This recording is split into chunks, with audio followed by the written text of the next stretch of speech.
Road to growth, success of an entrepreneur. We've raised the bar. Learn firsthand from successful business owners and create your own path to success. I'm going to show you how great I am. It's time to hit the road to growth with team lead of the Enriquez Group, Realtor Vinny.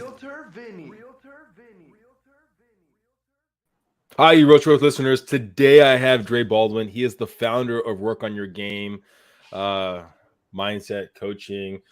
From Division III to professional basketball. I mean, how many TED Talks have you done? Right? Four TED Talks. I'm excited for you to be on here. And one question that I throw out anytime I get a coach on here now is, what separates you from other coaches?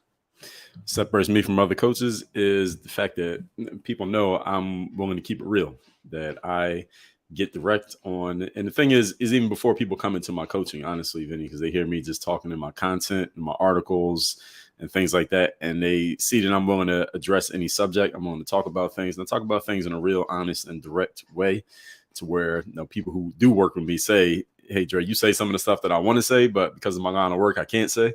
So that's really one of the main things that really catches people's ear about me.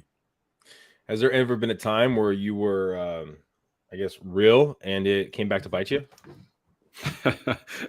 No. No? No, because this is the reason why I became an entrepreneur, because nobody could do anything to me. So I don't have to answer to anyone. So whatever I decide I want to share, I know I've thought it out and I know I can stand on any point that I make. So no, I can't think of a time when that's happened. Not in business, no. What about, because I know you have a lot of stuff for social media, right? Yeah. And you have a lot of coaches, and one of the things I think he brought up was the idea of being real. And once you put, I guess, your truth out there, sometimes people will kind of nitpick at it. How have you kind of adapted to that?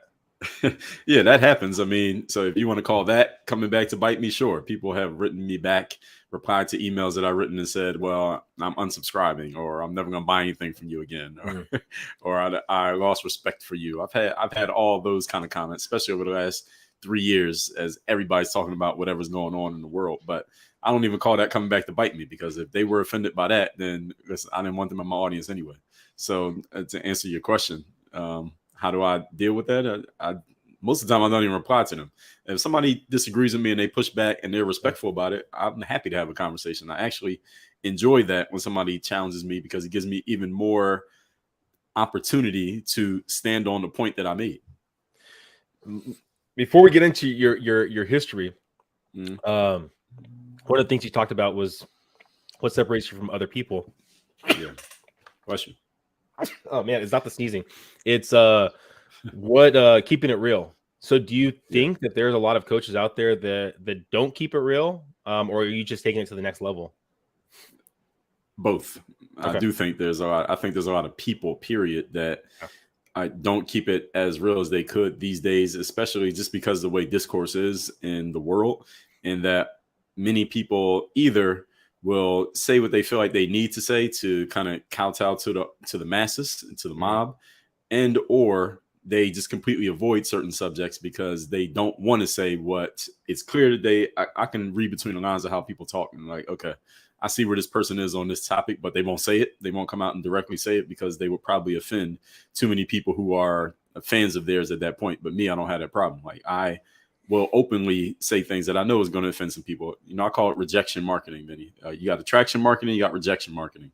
And I'm completely okay with rejecting people out who don't want to hear certain things, but I'm never going to hold my tongue. This is one of the reasons why the internet was such a blessing for people like you and me, and that we can do our business here, and that we don't answer it anymore.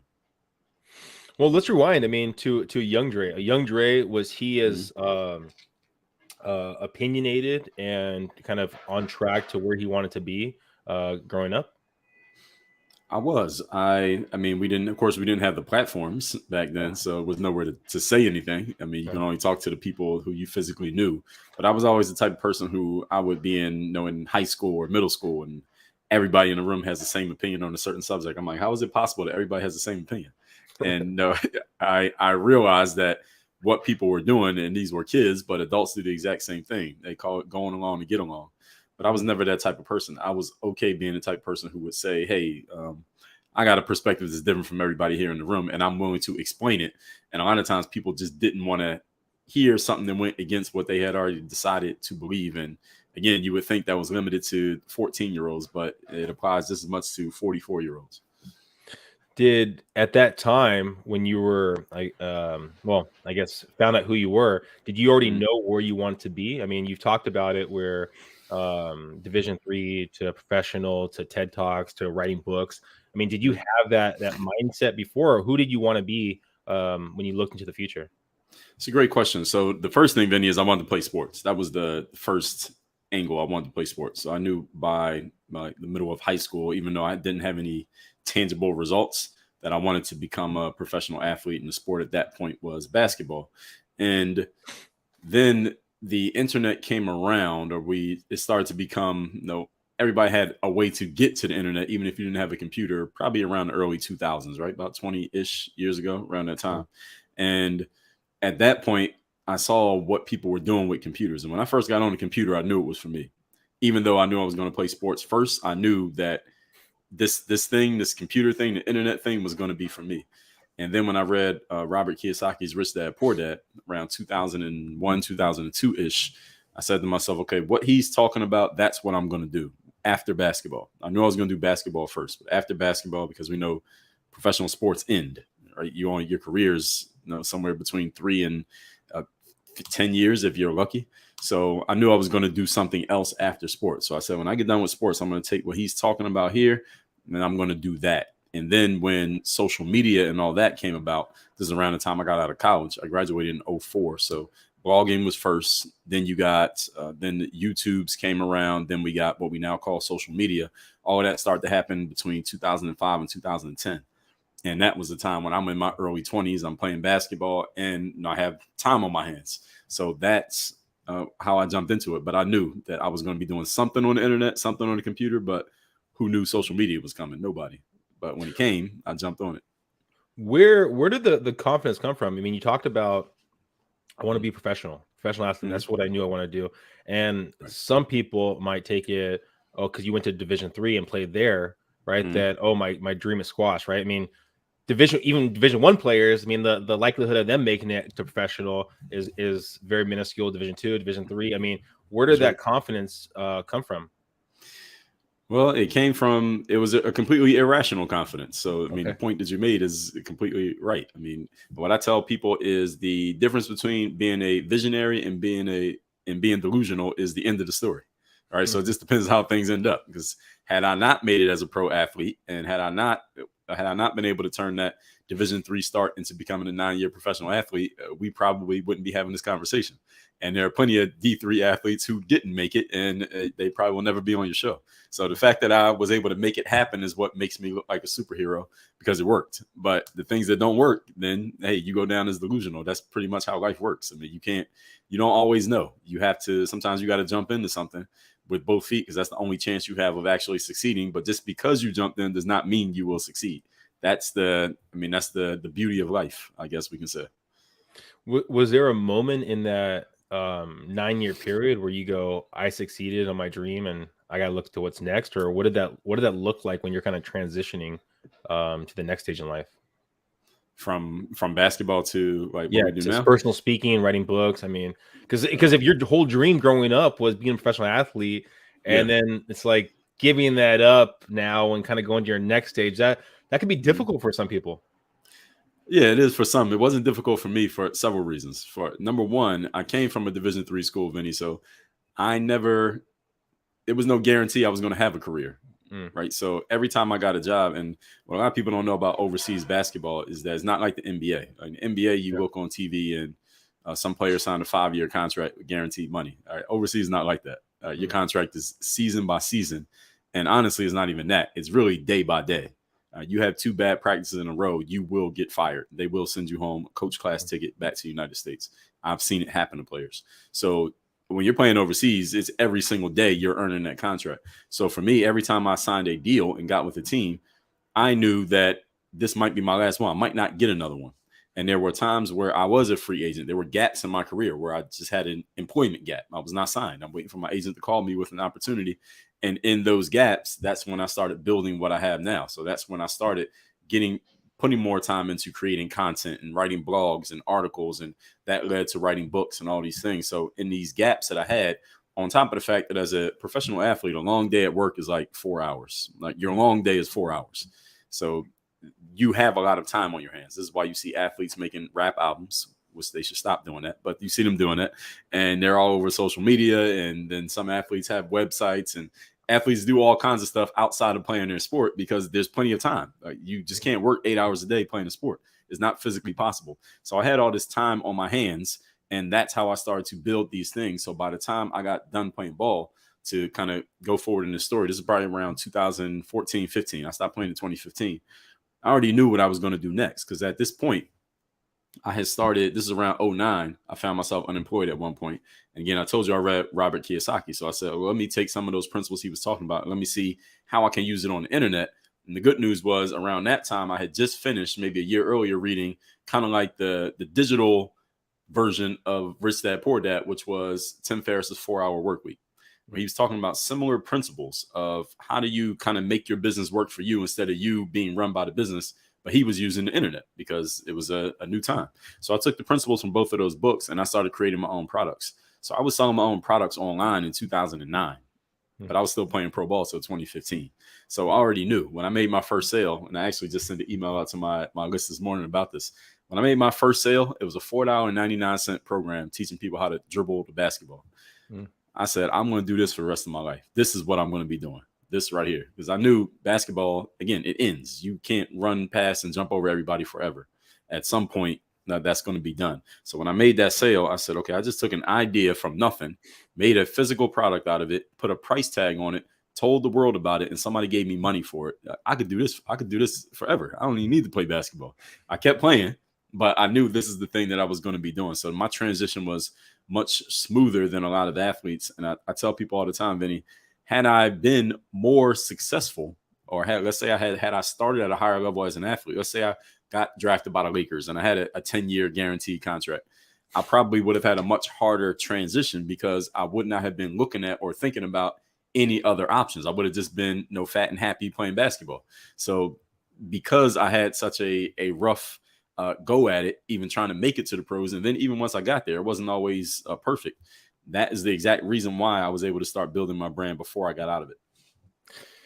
There's usually, a couple ways that entrepreneurs jump into their business, right? It's either they're forced into it because the corporate world that they were in, or in your case, basically basketball kind of pushed them out. Other ones, they saved enough money where now they can actually just make the jump towards their dream, and other ones blindly jump into their dream.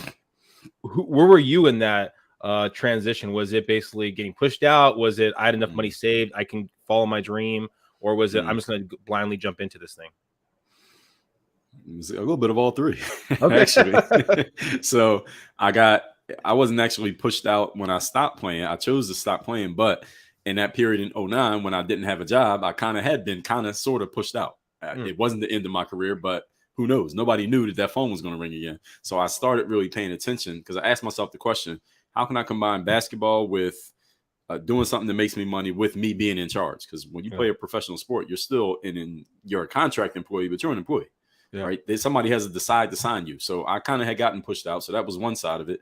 The other one was when I stopped playing in 2015, I had already I was making ad revenue from YouTube. I was doing brand deals, and I was selling my products on the internet. So I was already making money outside of basketball, so I could get out of basketball. And it wasn't like, without this basketball income, I don't have anything. I already had something, and I'd already been building it for 5 years by that point.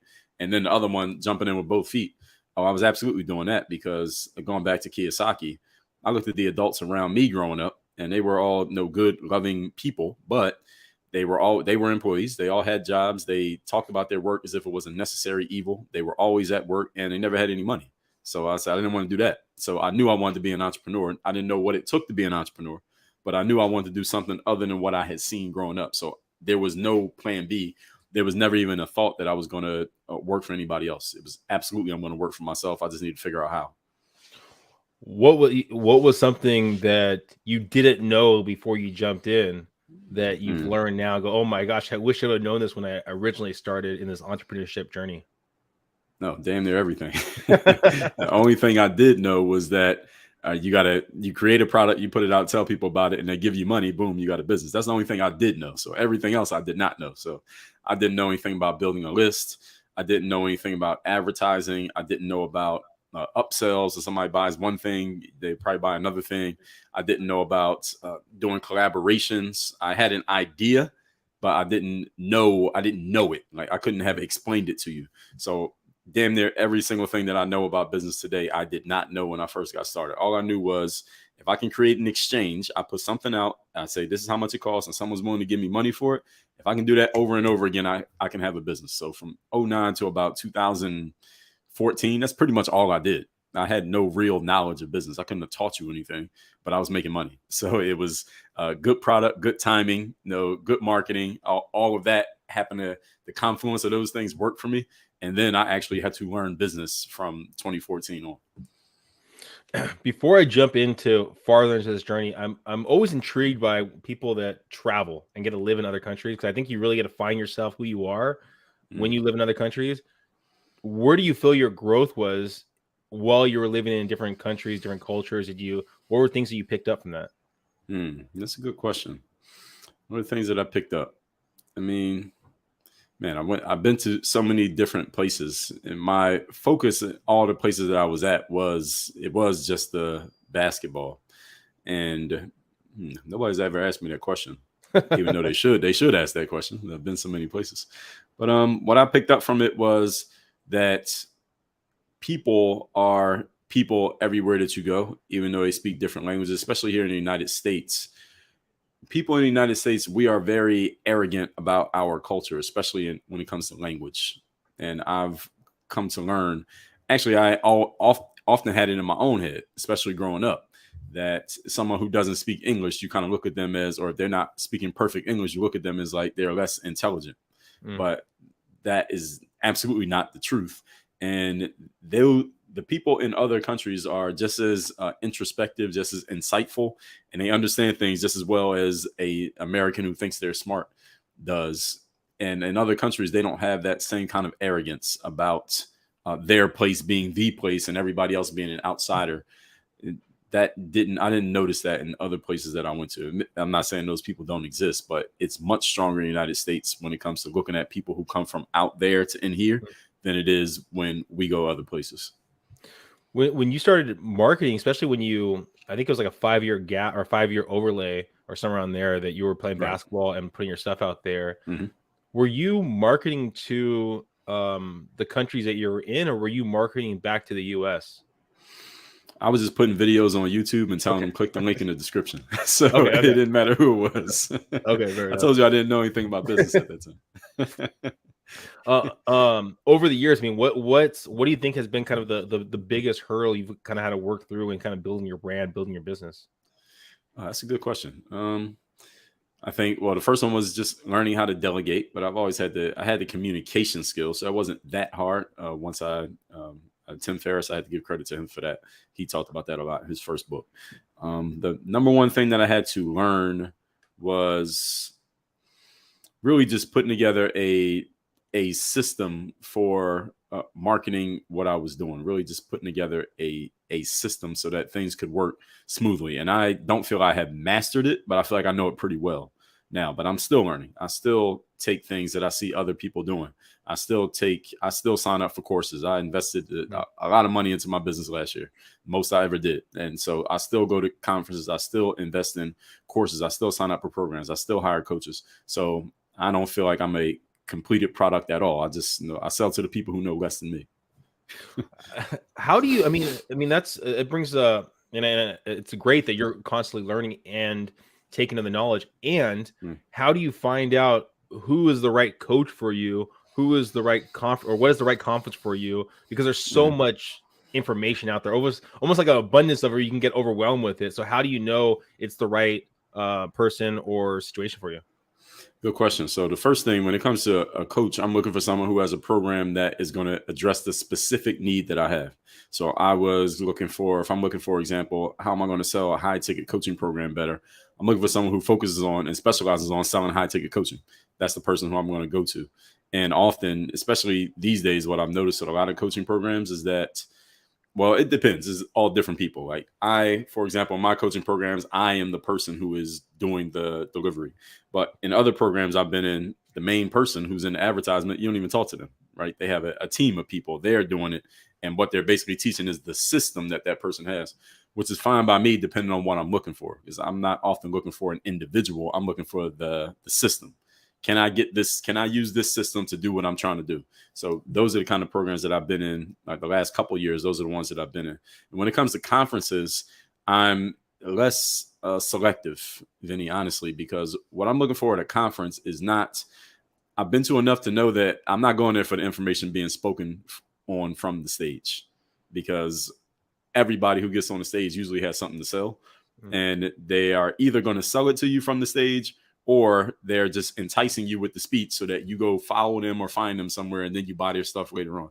They're not really, they're giving you some surface stuff. It may be entertaining. You might take a couple notes, but conferences I go to most of the time, what the speakers are saying is not really that deep. I could probably get it on their podcast, but I still go to the conference because, hey, I might meet that person and I want to meet the people in the audience. That's why I go to conferences.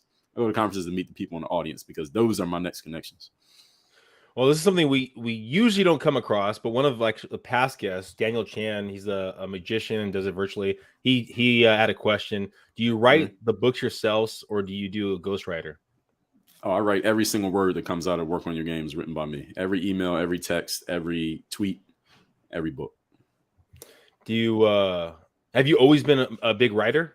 Yes, my mother's an educator. So my mom had me and my sister. My sister's a year older than me. She had us reading and writing from an early age before we even started school. My sister was like an academic superstar. She's a college professor now. Go figure. So I kind of became an educator too, but just in a different way.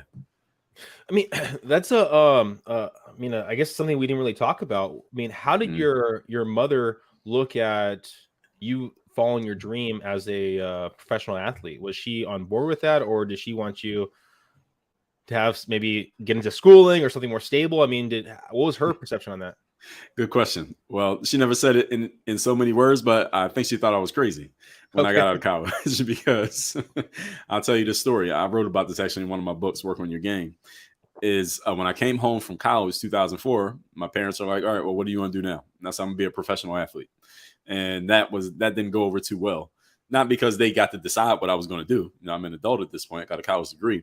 But my mother and my father are like, well, my mom was doing most of the talking. She's like, well, do you have a job offer? Do you have any prospects? Do you have anybody? No. Are you talking to someone? You have a plan? And my parents don't know anything about professional sports. She was just asking logical questions of anyone who said they're going to go into a certain career. Do you have a way of actually getting into it? And my answers were no. So she's basically saying, look, we put all this time into making sure you got a good education. You went to college, you graduated. You need to do something serious so that you can get, because at this point I'm back in my parents' home. So she's like, you need to get yourself a car. You got to get yourself an apartment. You got to start living like an adult, because at that point I have this pipe dream of being a pro athlete and no prospects to do it. So she's looking at it like, all right, how are we going to get this 23-year-old grown man out of this house if this is his idea of what he's going to do professionally? It made no sense. It didn't make any logical sense. I can even admit that even to this very day. But again, if you're going to do something that's going to be different, then you got to be thinking different. So I was thinking different. And that first year out of school, I did go get a couple of, quote unquote, regular gigs. I worked at Bally Total Fitness, selling gym memberships. I worked at Foot Locker as an assistant manager. And then a year after graduation, that's when my pro career started. Was there a point that she goes, you made the right decision? No, because I don't think she ever understood exactly what I was doing. I don't think she understands what I do to this very day. Right? Okay. My parents are employees. They had jobs. Now, my mom ran a small business for some time, but then she stopped it and went back to working at a regular job. So they couldn't explain to anybody. If you ask either of my parents right now, what does your son do for a living? They probably just say I'm an entrepreneur, and they know I write books. They read my books. My mom's a big reader. but I don't think they could explain anything else. They couldn't explain what we're doing right now. They probably don't understand this really.